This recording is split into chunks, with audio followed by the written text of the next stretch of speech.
జై వీరభద్రకాళిమాత నమో నమః. ఇప్పుడు చూస్తున్నాం మహిళా బిల్లు వెనక్కిపోయింది.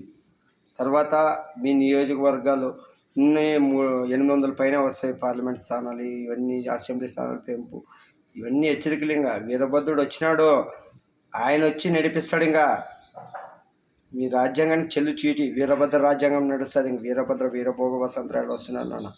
తర్వాత ఈ బోడే రామచంద్ర యాదవ్ బీసీకి ఏమన్నా నువ్వేమన్నా బీసీ సంఘాన్ని ఉద్ధరిస్తుండవా? బీసీలు అని ఎవడు వల్ల ఉద్ధరించబడరు? ఆ శివుని వల్ల ఉద్ధరించబడతాం. శివుడి ఆధీనం మనము భూమి మీద వచ్చినప్పుడే మనకి కులాలు, మతాలు, వర్గాలు, విభేదాలు అన్నీ మనకు భూమి మీద అంటించిన మనిషి అంటించిన అంటూ వైరస్ ఒక్కసారి మనం ఈ శరీరాన్ని కాల్ చేసి తీసుకుపోయి భూమిలో పడేసి అన్ని కడిగి పడేసి తీసుకుపోతాడు. ఇది ఈ ఇడిచిన ఇస్తరాకున్నట్ల ఒక ఇడిచిన అంగి మాదిరిగా ఈ శరీరం బాగా గుర్తుకు పెట్టుకోండి. భగవంతుడి ఆట, వీరభద్రుని ఆట. జరత్న కులాల మతాలు ఇవన్నీ విడిచిపెట్టి ఈ వీరభద్ర వచ్చే టైం ఆసనమైంది. వీరభద్ర వచ్చి నడిపిస్తాడు. వీరభోగ సంతాలు నమో మరియు